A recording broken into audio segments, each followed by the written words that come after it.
অর্থাৎ বছরের মধ্যে 30 দিনের মধ্যে একটা বিহারে একদিন এই অনুষ্ঠানটি আয়োজন করার সুযোগ থাকে, যার কারণে এটাকে কঠিন চিবর দান বলা হয়। অর্থাৎ আমরা যে কাপড়টা পরিধান করি এটাকে চিবর বলা হয়।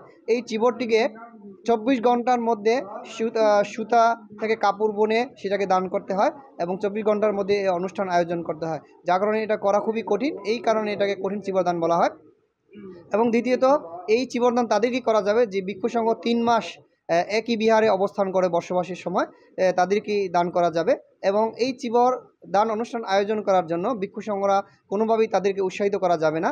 এমনভাবে হতে হবে যে আকাশ থেকে হঠাৎ করে যেরকম বৃষ্টি আসে ঠিক ততরূপ এই দাতাদের আসতে হবে এবং দান করতে হবে। এভাবেই আমরা এই কঠিন চিবরদান অনুষ্ঠানের আয়োজন করে থাকি।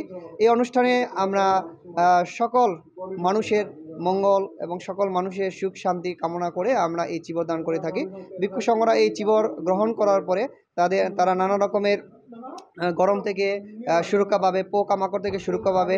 এই সুরক্ষার মাধ্যমে মানব জীবনেও যেন সকল ধরনের অন্তরায় দূর হয়, এই কামনা করে আমরা সমবেত প্রার্থনার মাধ্যমে আজকের এই কঠিন চিবর দান অনুষ্ঠানটি শেষ করব।